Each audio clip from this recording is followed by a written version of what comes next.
Halo teman-teman, Assalamualaikum warahmatullahi wabarakatuh. Selamat datang kembali di channel saya ini. Kali ini saya akan membocorkan sebuah rahasia, sebuah teknik strategi yang sudah saya lakukan ya terhitung semenjak dari awal tahun ya. Kayaknya sih dari awal tahun, saya lupa tepatnya kapan. Cuman seingat saya ngerjakan strategi ini udah dari awal tahun gitu. Ketika itu, ini latar belakangnya dulu ya.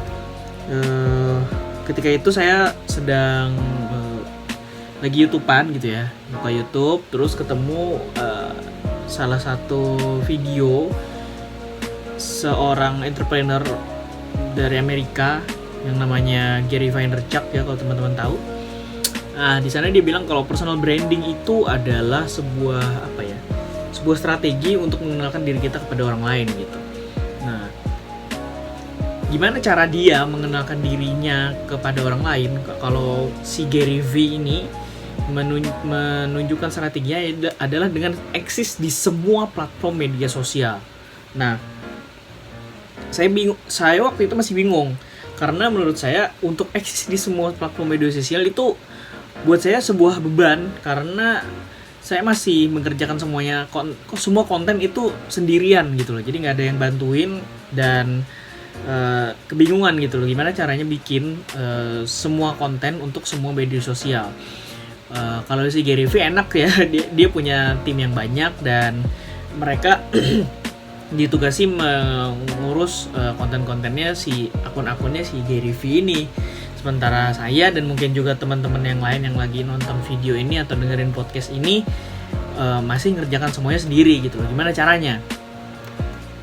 Sampai akhirnya pada suatu ketika saya ketemu websitenya si Gary V ini dan dia ngasih tahu bahwa ini loh cara gue bikin 64 pieces konten per hari untuk semua media sosial yang gue punya. Dia bilang kayak gitu.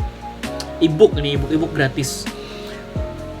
Ketika baca itu pikiran saya jadi terbuka gitu loh. Oh, ternyata gampang banget ya. Ternyata bikinnya cukup bikin satu konten untuk semua media sosial udah bisa gitu loh.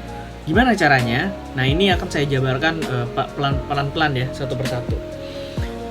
Kita kali ini membahas tentang bagaimana satu ide konten bisa digunakan untuk semua platform media sosial yang kita miliki.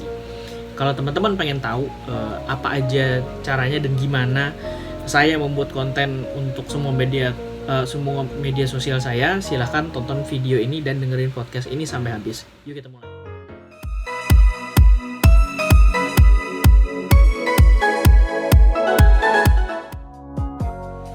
Jadi setelah saya membaca ebook dari Gary V ini, saya menjadi sedikit terbuka pikirannya dan mulai berpikir bahwa sebetulnya satu ide konten saja sudah cukup untuk semua platform media sosial yang kita miliki. Berawal dari sana, maka saya mencoba untuk menerapkannya pada personal branding saya. Jadi saya mencoba untuk melakukannya di berapa platform ya? Blog, Instagram, YouTube, Facebook, sama Spotify. Jadi 5 platform. Kalau Gary V sih banyak ya, semua platform dia ada gitu loh. YouTube ada, Facebook ada, Instagram apalagi, Twitter dia ada, TikTok dia ada. Wah, udahlah banyak lah, website dia ada, banyak. Kalau saya dan mungkin juga teman-teman yang lagi denger, mungkin bisa ini aja pelan-pelan dulu gitu loh, nggak perlu harus menguasai semuanya. Yang mayor media sosial aja, mainstream.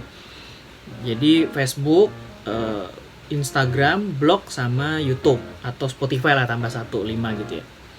Gimana cara saya untuk eksis di semua platform ini? Kalau saya strateginya adalah yang pertama, saya harus bikin artikelnya dulu. Kenapa saya bikin artikelnya dulu? Karena basic saya adalah menulis, karena basic saya adalah blogger.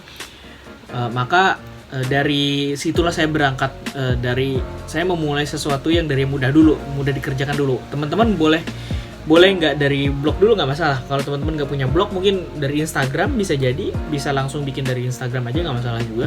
Ini strateginya bebas aja ya. Ini contoh aja penerapannya dari strategi saya coba ungkap di sini gitu loh.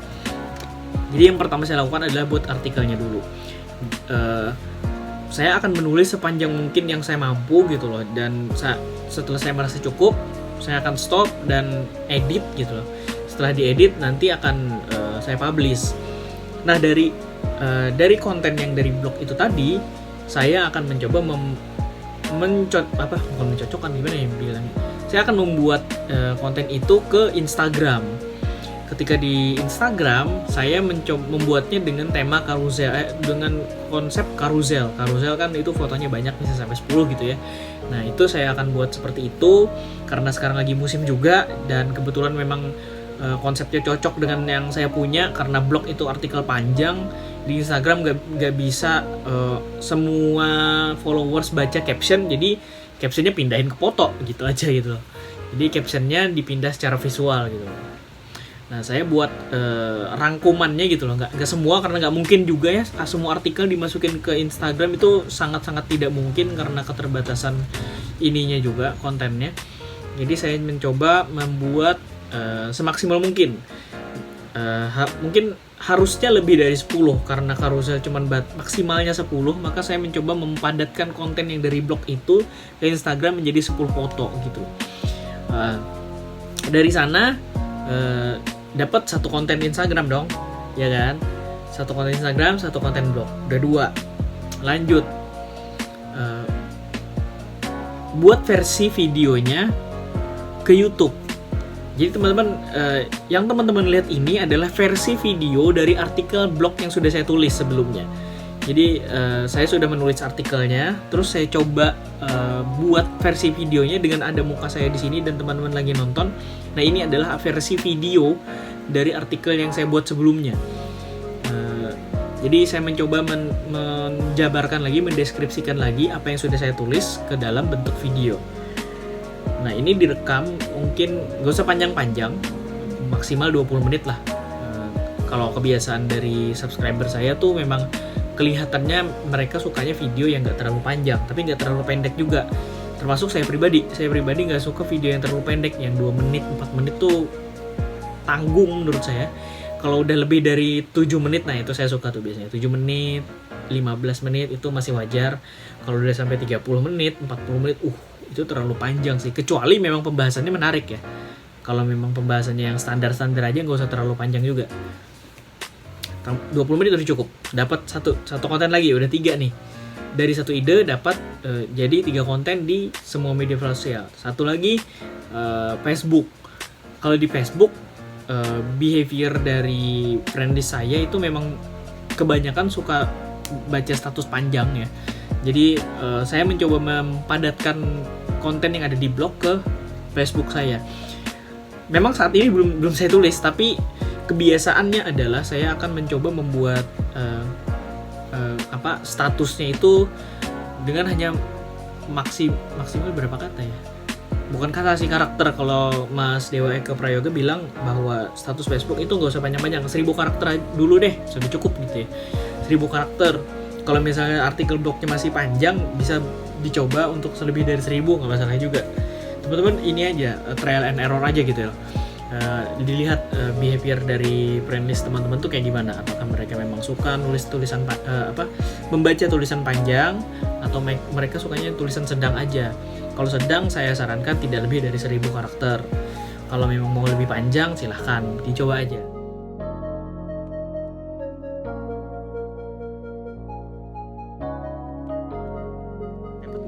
4 konten. Setelah itu versi video tadi di-convert ke audio, masukkan ke Spotify. Nah, jadi ada dapat berapa konten tuh? Blog, Instagram, YouTube, Facebook, Spotify, ada 5. Sudah dapat 5 konten dari satu ide doang gitu loh. Saya pribadi saya nggak suka yang ribet-ribet, saya malas mikir terlalu banyak, membuang waktu gitu loh. Jadi saya pengennya ya udahlah, coba aja satu ide untuk semua konten kayak gimana. Oh, ternyata memang lebih ringan dikerjakannya, dan saya juga nggak merasa berat hati gitu loh membuat kontennya. Teman-teman bisa coba ini. Tambahan lagi, kalau misalnya teman-teman Instagram karuselnya mau digunakan lagi, bisa. Jadi apa? Jadi status WhatsApp. Kalau teman-teman punya WhatsApp yang khusus bisnis dan banyak terkumpul database di sana, teman-teman bisa menggunakan konten dari Instagram Carousel tadi untuk sharing di status WhatsApp. Dapat lagi tuh jadi 6 konten. 6 konten status WhatsApp plus Instagram Carousel yang tadi dimasukin ke story Facebook. Dimasukin ke story Facebook dapat 7 konten, ya kan? Setelah itu, kalau misalnya teman-teman masih mau juga buat materi yang teman-teman udah bikin menjadi coolgram atau cool WA. Nah, ini trik saya nih. Trik saya yang saya bocorin aja lah, udahlah. Selama ini, kalau teman-teman yang mengikuti coolgram atau cool WA saya, itu semata-mata tidak hanya materi cool WA yang saya buat khusus, tidak. Karena saya membuat artikel sebelumnya. Jadi artikel dulu saya buat, baru saya bikin cool WA-nya. Jadi teman-teman yang melihat, yang sering mengikuti cool WA saya, itu adalah artikel konten yang saya buat sebelumnya. Jadi itu adalah artikel blog sebenarnya saya buat jadi konten cool WA. Jadi dapat lagi berapa tuh? 8 konten, ya kan? Tambah lagi deh coolgram. Kalau teman-teman punya channel Telegram, bikin coolgramnya juga jadi 9 konten dalam satu ide saja. Itu udah bisa, insya Allah udah bisa meningkatkan personal brand teman-teman gitu. Apapun idenya, apapun konsepnya yang teman-teman pengen bikin gitu loh, semuanya bisa digunakan. Saya pikir semuanya bisa digunakan asal teman-teman mengerti behavior setiap user yang ada di media sosial teman-teman yang teman-teman mau bikin ya. Misal, kalau misalnya di Instagram nggak mungkin teman-teman bikin caption yang sangat panjang dengan foto yang cuma satu. Itu nggak mungkin, karena musimnya yang sekarang itu adalah foto carousel yang bisa di slide itu. Nah, itu salah satu konten yang lagi digemari, makanya saya bikin kayak gitu. Dan captionnya pun nggak perlu terlalu panjang, pendek aja. Yang penting bisa menambahkan konteks yang ada di visualnya. Yang penting visual sih kalau menurut saya. Caption nggak perlu panjang lah kayaknya, cukup dijelaskan secara singkat aja gitu loh. Kenapa teman-teman pengen bikin konten ini, udah cukup. Terus di Facebook, seperti yang saya bilang tadi, dilihat dulu kebiasaan usernya di teman-teman tuh kayak gimana. Apakah mereka memang sering share status panjang, atau sering share-nya adalah foto-foto inspiratif misalnya kayak gitu.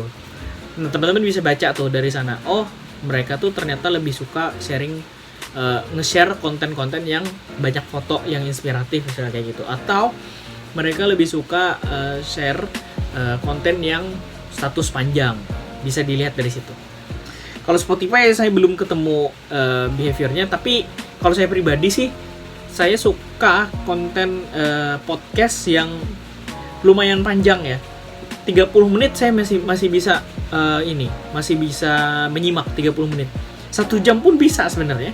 Ada podcast yang 1 jam saya sering dengar, podcastnya Gilang Baskara Biar Lega, itu selalu 1 jam dan masih enak aja didengerin gitu. Jadi memang setiap ininya beda-beda, setiap platform beda-beda, teman-teman harus bisa menyesuaikan aja gitu. Saya harap video dan podcast ini bisa menginspirasi teman-teman dan gak kesusahan untuk mencari ide-ide konten sebagai sarana meningkatkan personal branding teman-teman di media sosial ya. Dan silahkan di-share video ini ke semua teman-teman, ke semua grup, ke semua kerabat, keluarga, atau siapapun yang ada hubungannya dengan personal branding dan bisnis online. Boleh di-share, silahkan, karena ini gratis juga. Saya cuma sekadar berbagi aja apa yang saya pelajari, saya coba sebarkan juga gitu loh. Saya nggak pengen saya yang dapat ilmunya, teman-teman juga nggak tahu gitu loh. Jadi semoga dengan adanya video ini bisa tercerahkan ya teman-teman. Amin. Segitu aja dulu video kali ini. Terima kasih banyak sudah menyimak video ini sampai habis. Kalau misalnya ada ide konten apa lagi atau kritik dan saran tentang video yang ada di channel ini, silahkan tuliskan di kolom komen. Insya Allah akan saya baca. Dan kalau memang saya tahu ilmunya, saya belajar ilmunya, saya akan coba sharing ya. Sampai ketemu di video-video berikutnya. Assalamualaikum warahmatullahi wabarakatuh. Dan selamat mendengarkan podcast-podcast dan video-video yang lain yang ada di channel ini. Dadah!